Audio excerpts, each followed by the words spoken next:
Hello everyone. आज के इस वीडियो में मैं आपको सीएमए कोर्स के बारे में बताऊंगा। आप लोग सीए सीएस कोर्स के बारे में बहुत ही सुना होगा, बहुत ही जाना होगा, आपको सोसाइटी और बहुत सारी जगह से पता चला, मगर सीएमए कोर्स के बारे में आपको बहुत चीज़ नहीं जान पाते हैं और नहीं समझ पाते हैं, जिसके कारण इस कोर्स की पॉपुलैरिटी नहीं होने के कारण जो है आप इस कोर्स में नहीं आ पाते हैं। जबकि ये एक हिडन गोल्ड माइन के नाम से जाना जाता है। ये कोर्स जो है एक हिडन गोल्ड माइन के नाम से जाना जाता है। इस कोर्स में आने के लिए क्या एलिजिबिलिटी क्राइटेरिया है, क्या कौन से स्टूडेंट आ सकते हैं, किस स्ट्रीम के स्टूडेंट आ सकते हैं, वो सारे बात हम आगे के इस वीडियो में बात करेंगे।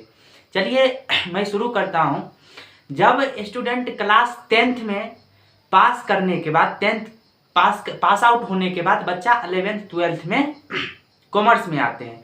कॉमर्स में आने के बाद बच्चा का सबसे बड़ा जो होता है उसका मन ही जो होता है, सबसे कॉमर्स का ये तीन प्रोफेशन सीए सीएस सीएमए, तीन प्रोफेशन जो है वो हर बच्चे की ड्रीम होता है जो 11th 12th में कॉमर्स परस्यू करते हैं। यहाँ आने के बाद बच्चे को सबसे ज़्यादा तो सीए कोर्स के बारे में पता चलता है और सीएमए कोर्स के बारे में उतना नहीं पता चलता है, थोड़ा बहुत सीएस कोर्स के बारे में पता चलता है। जबकि सीएमए कोर्स को हिडन गोल्ड माइन के नाम से जाना जाता है, क्योंकि आपने भी एक बहुत अच्छा क्वोट्स सुना होगा, जो कि हम लोग पुलिस को जानते हैं मगर रॉ को नहीं जानते हैं।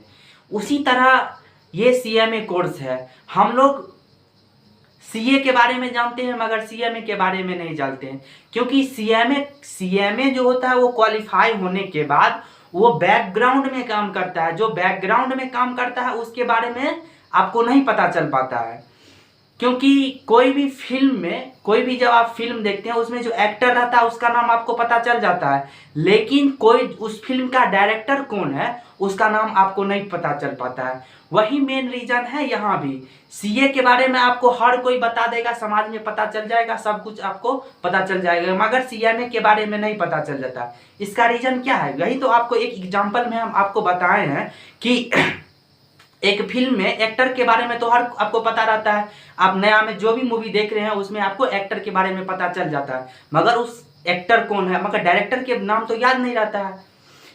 तो इस कोर्स में मन बनाने के लिए जो है बहुत ज़्यादा आपको निगेटिव मिलेंगे, बहुत सारे निकल। वैसे तो इस प्रोफेशनल कोर्स ही अपने आप में बहुत स्ट्रगल है, मगर स्ट्रगल में भी सीएमए कोर्स करना अपने आप में बहुत ही स्ट्रगल है। क्योंकि जब भी हम लोग ये बात सोचते हैं कि सीएमए कोर्स के बारे में अगर किसी को बताते हैं तो बताते हुए भी थोड़ा शर्म आता है कि भाई हम क्या कोर्स कर रहे हैं। किसी से पूछते भी हैं तो किसी को समझाते भी हैं तो वो समझता नहीं है कि हम कौन सा कोर्स कर रहे हैं, सीए कर रहे हैं, मगर उसको कहना पड़ जाता है ये सीए की तरह होता है। मगर डट करके सामना करना है और बताना है हम सीएमए कर रहे हैं, क्योंकि ये अपने आप में एक हिडन गोल्ड माइन है। और इसको जो है हम लोग क्लास 11th 12th जब कॉमर्स करते हैं उसी वक्त हम लोग इसका फाउंडेशन का रजिस्ट्रेशन करवा लेते हैं। फाउंडेशन में रजिस्ट्रेशन करवाने के बाद हम लोग फाउंडेशन क्वालिफाई करते हैं बहुत ही अच्छा फ्लाइंग कलर से। फाउंडेशन का जो है पैटर्न है एमसीक्यू पैटर्न है, 4 पेपर होता है, एक मैथ्स, अकाउंट, लॉ, इकोनॉमिक्स, उसी में साथ इकोनॉमिक्स के साथ मैनेजमेंट रहता है। उसको क्वालिफाई करने के बाद हम लोग इंटरमीडिएट में आते हैं। इंटरमीडिएट फाउंडेशन की पासिंग क्राइटेरिया है 40% और एग्रीगेट 50%। हाँ, ईच पेपर 40% लाना है और एग्रीगेट में आपको 50% मार्क्स लाना है। उसके बाद हम लोग जो है जब क्वालिफाई हो जाते हैं तो हम लोग इंटरमीडिएट में आते हैं। इंटरमीडिएट में रजिस्ट्रेशन अपना करवाते हैं और इंटरमीडिएट का कोर्स परस्यू करते हैं।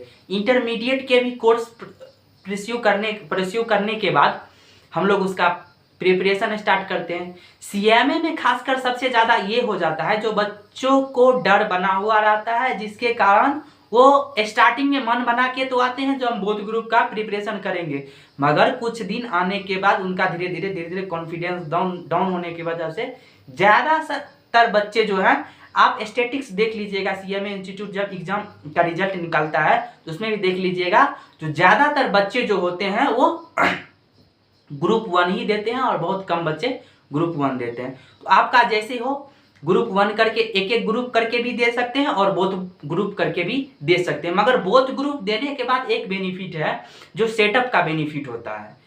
अगर आपको एक ग्रुप में 190 आया, दूसरे ग्रुप में 210 आया, तो आपका बोथ ग्रुप निकल गया। मगर आप सिंगल ग्रुप दे रहे हैं, अगर 190 आ गया आपको एक ग्रुप में, तो आप पास नहीं हो पाएंगे। सबसे मेन बेनिफिट यही रहता है ग्रुप, अगर बोथ ग्रुप देने के बाद तो सेटअप का बेनिफिट होता है। और यही सब बेनिफिट होने के कारण लोग इंटरमीडिएट, और इंटरमीडिएट के बाद जो है आप क्वालिफाई करते हैं फ्लाइंग कलर्स से, उसके बाद आपको आर्टिकलशिप के लिए ट्रेनिंग करना पड़ता है और आप आराम से 15 महीना आर्टिकलशिप ट्रेनिंग करिए, उसके बाद फाइनल के लिए एलिजिबल हो जाइए। और फाइनल में एग्जाम देने के बाद जो है आप एक कॉस्ट अकाउंटेंट बनेंगे एकदम फ्लाइंग कलर से।